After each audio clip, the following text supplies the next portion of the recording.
15 दिन तक राजा दशरथ का शव पड़ा रहा तेल की कढ़ाई में। पास में एक पुत्र नहीं है जो अग्नि दे दे साहब, क्योंकि प्रकृति को बिल्कुल फर्क नहीं पड़ता कि आप ईश्वर हैं या ईश्वर के पिता हैं। प्रकृति तो आपके कर्मों का फल आपको देके रहती है साहब। ये राजा दशरथ कौन है? साधारण है क्या राजा दशरथ?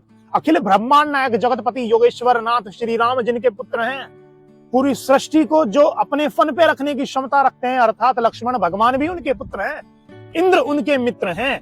फिर भी राजा दशरथ की ये गति हुई, मृत्यु के बाद कोई भी पुत्र साथ में नहीं है साहब, क्योंकि कर्म बिगड़ गए। बस ये जो कर्म होते हैं, जब आपके कर्म बिगड़ जाते हैं तो प्रकृति भी नहीं देखती है कि आप राजा हैं या आपके जो पुत्र हैं वो ईश्वर हैं। और कर्म क्या बिगड़े आप अच्छी तरह जानते होंगे। दूसरा उदाहरण है भीष्म पितामह का। कितने दिनों से बाणों की शैया पे लेटे पड़े हैं। भीष्म पितामह कौन है?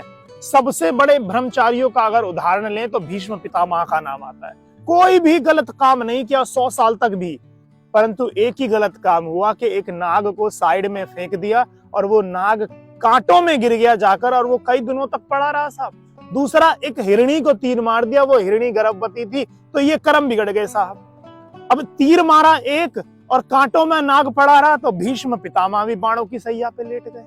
आपके कर्म जब तक बिगड़ते रहेंगे ये प्रकृति आपके प्रतिकूल ही काम करेगी, और आज नहीं तो कल आपके कर्मों का फल आपको मिलके रहेगा।